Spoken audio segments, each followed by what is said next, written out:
دیکھیں بسم اللہ الرحمن الرحیم، مسجد بنانا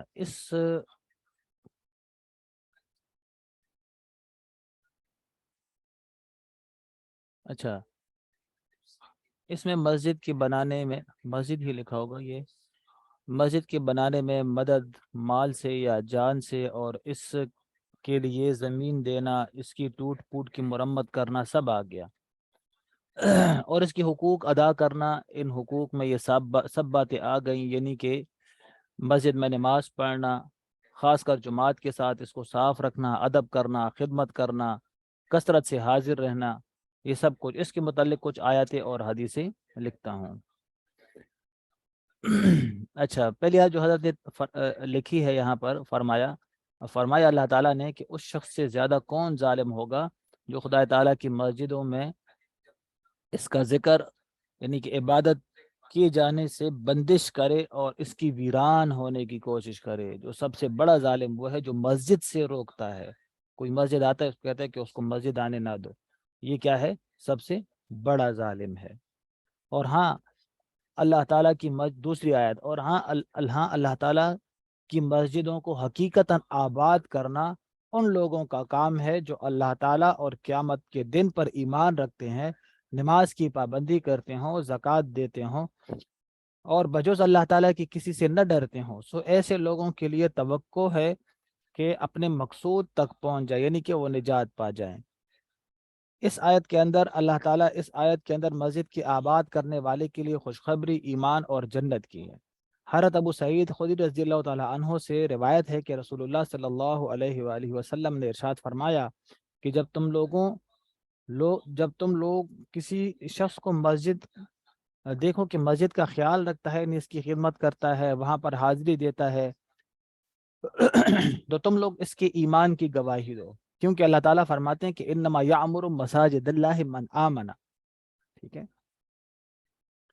اچھا، وہ اہل بیت، اگلی آیت ہے کہ وہ اہل ہدایت ایسے گھروں میں جا کر عبادت کرتے ہیں جن کی نسبت اللہ تعالیٰ نے حکم دیا کہ ان کی ادب کا خیال کیا جائے، ان کا ادب کیا جائے، اور ان میں اللہ تعالیٰ کا نام لیا جائے۔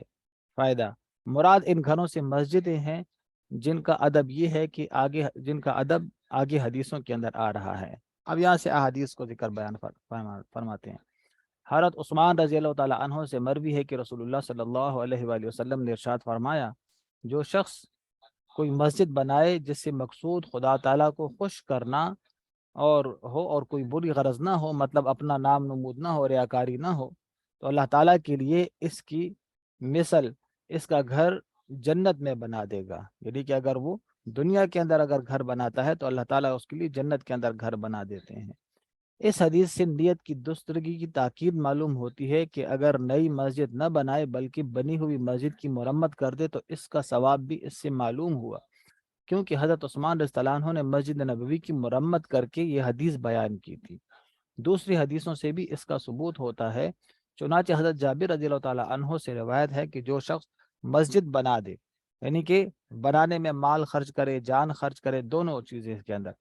چنانچہ جمع الفوائد میں رزین رحمہ اللہ سے حضرت ابو سعید رضی اللہ عنہ کی روایت آتی ہے کہ رسول اللہ صلی اللہ علیہ وآلہ وسلم نے مسجد نبوی کے بننے کے وقت خود اینٹیں اٹھا رہے تھے، خواہ وہ قطع پرندے کے گھونسلے کے برابر ہو یا اس سے بھی چھوٹی ہو، اللہ تعالیٰ اس کے لیے ایک جنت کا گھر بنائیں گے۔ مطلب یہ کہ مسجد کے لیے بنانے کے لیے یہ ضروری نہیں ہے کہ مسجد کے اندر ٹائلیں لگائی جائیں، مسجد کے اندر اے سی لگایا جائے، قالین وغیرہ بچھایا جائے، تب جا کے وہ مسجد ہوگی، نہیں، بلکہ فرمایا کہ اگر چڑیا کے گھونسلے کے برابر بھی اگر کسی نے مسجد بنا دی، بس ایسی جگہ ہو کہ جہاں پر سجدہ ہو سکتا ہو، ٹھیک ہے، صاف ستھری جگہ ہو جہاں پر سجدہ ہو سکتا ہو، ایسی جگہ ہو، تو اگر اس طرح کی جگہ اگر کسی نے اللہ تعالیٰ کے سجدے کے لیے بنا دی تو فرمایا کہ اللہ تعالیٰ اس کے لیے جنت کے اندر ایک گھر بنا دیں گے۔ تو یہ جو وعدہ ہے تو یہ عالیشان مسجد کے ساتھ نہیں ہے یہ والا وعدہ، ٹھیک ہے، دیہاتوں کے اندر مسجدیں بنتی ہیں، چھپر کی مسجد بنا دیتے ہیں،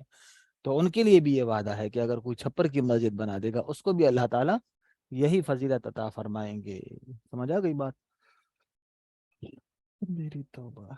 اس حدیث میں بنتی ہوئی مسجد میں چندہ دینے کی فضیلت بھی معلوم ہوتی ہے، کیونکہ گھونسلے کے برابر بنانے کا مطلب یہی ہو سکتا ہے کہ پوری مسجد نہ بنا سکا، اس کے بننے میں تھوڑی شرکت کر لی، اس سے جس سے اس رقم کے مقابلے میں اس مسجد کا اتنا حصہ، ذرا سا حصہ آ گیا۔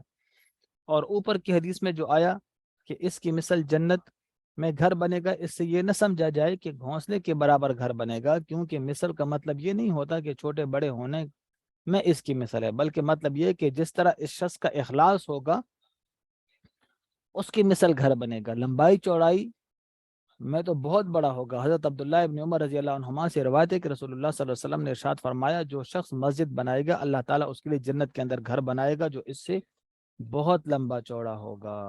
سمجھ آ گئی بات؟ اوپر حدیث کے اندر آ گیا نا کہ اللہ تعالیٰ اس کی مثل اس کے لیے گھر بنائے گا، تو مثل کا مراد کیا ہے؟ جتنا اس کا اخلاص ہوگا اتنا اس گھر کی خوبصورتی ہوگی، ٹھیک ہے۔ حضرت ابو ہریرہ سے مروی ہے رضی اللہ تعالیٰ عنہ کہ رسول اللہ صلی اللہ علیہ وآلہ وسلم نے ارشاد فرمایا، جو شخص عبادت کے لیے حلال مال سے کوئی عمارت تعمیر کرے یعنی مسجد بنائے، اللہ تعالیٰ اس کے لیے جنت میں موتی اور یاقوت کا گھر بنائیں گے۔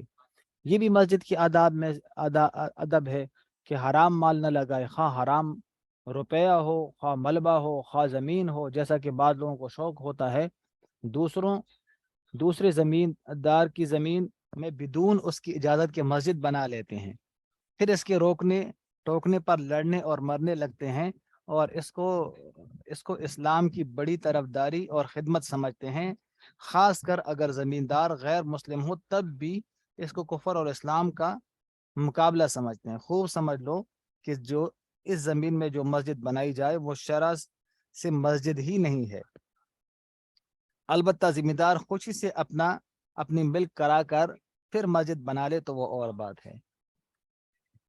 سمجھا گئی بات؟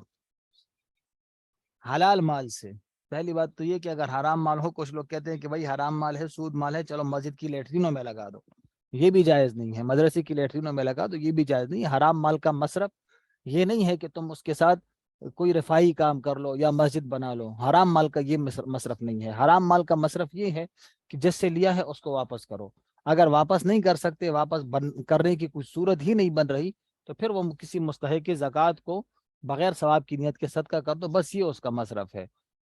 مسجدوں کے اندر، مدرسوں کے اندر، ٹھیک ہے، یہ حرام مال دینا یہ جائز نہیں ہے۔ اچھا دوسری بات یہ کہ مسجد بنانے کے لیے زمین کیا ہو؟ وہ بھی اپنی ملکیت کی زمین ہو، کسی اور کی زمین کے اوپر مسجد بنانا یہ بھی جائز نہیں ہے۔ جیسے کچھ لوگ سرکاری زمین پر مسجد بنا دیتے ہیں، سرکار کی اجازت سے بغیر زمین بنا دیتے ہیں، پھر جب سرکار اس مسجد کو گراتی ہے تو پھر لوگ کہتے ہیں کہ دیکھو سرکار اب بہت بڑی ظالم ہے، ظلم کر رہی ہے کہ مسجد گرا رہی ہے۔ بھائی تم نے پہلے سرکار سے پوچھا تھا کہ یہ زمین ہے، ہم اس کے اوپر مسجد بنا رہے ہیں؟ جب تک اس کے مالک سے پوچھیں گے نہیں تو وہ شرعی مسجد کہلائے گی ہی نہیں، اس کو شرعی مسجد نہیں کہا جائے گا، یہ بات یاد رکھیں۔ اچھا، شرعی مسجد اس کو نہیں کہیں گے کہ کسی مالک کی اجازت کے بغیر اگر کوئی زمین مسجد بنا لی تو وہ شرعی مسجد ہی نہیں کہلائے گی۔ شرعی مسجد کہلانے کی اس کے لیے ضروری ہے کہ اس کا مالک اس کو وقف کرے، اس کے مالک نے وقف ہی نہیں کیا، اور وقف زمین کے بغیر تو مسجد بن ہی نہیں سکتی، اور وقف تو مالک کے بغیر ہو ہی نہیں سکتا۔ تو جب مالک نے اس کو وقف نہیں کیا تو پھر تم کون ہوتے ہو اس زمین کے اوپر مسجد بنانے والے؟ سمجھ آ گئی بات؟ ہاں یہ ہے کہ بالفرض اگر کوئی زمین ایسی ہے کہ جہاں پر پہلے سے جو تو مسجد بس بنی ہوئی آ رہی ہے اور وہ سرکاری زمین ہے، تو بہتر ہے کہ سرکار کیا کرے، اس زمین کے اس مسجد کو برقرار رکھے، اور اس کے جو بھی اس کا کام ہو، کیونکہ اب اس مسجد میں اسی کی رعایا نے نماز پڑھنی ہے، تو اس کو گرائے بغیر اگر کام ہو سکے تو گرائے بغیر ہی کام چلانا چاہیے، یہ بہتر بات ہے۔ سمجھ گئے؟ اور اس کے علاوہ اگر ایک دوسرے کی زمین جو ہے تو وہ ہڑپ لی ہے اور ان کی مسجد زمین کے اندر جو ہے تو وہ مسجد بنا رہے ہیں، تو یہ بھی جائز نہیں ہوگا، وہ بھی شرعی مسجد نہیں کہلائے گی، ٹھیک ہے۔ حضرت ابو سعید خدری رضی اللہ تعالیٰ عنہ سے روایت ہے کہ ایک سیاہ فام عورت تھی، شاید حبشن ہو، جو مسجد میں جھاڑو دیا کرتی تھی۔ ایک رات وہ مر گئی، جب صبح ہوئی تو رسول اللہ صلی اللہ علیہ وسلم کو خبر دی گئی، آپ نے فرمایا مجھے اس کی خبر کیوں نہ کی؟ پھر آپ صلی اللہ علیہ وسلم نے صحابہ کرام رضوان اللہ علیہم اجمعین کو لے کر باہر تشریف لے گئے اور اس کی قبر پر کھڑے ہو کر اس پر تکبیر فرمائی، یعنی نماز جنازہ پڑھی اور اس کے لیے دعا فرمائی، پھر واپس تشریف لے آئے۔ سمجھ گئے؟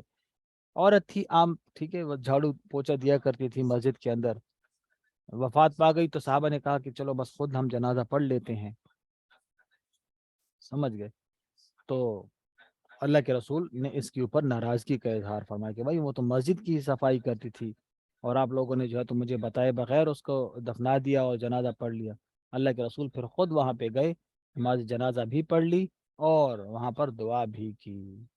ایک روایت میں ہے کہ آپ صلی اللہ علیہ وآلہ وسلم نے اس سے پوچھا، تو نے کس عمل کو زیادہ فضیلت والا پایا؟ تو اس نے جواب دیا کہ مسجد میں جھاڑو دینے والے کو۔ سمجھ گئے کہ وہ اس کی فضیلت کیا ہے؟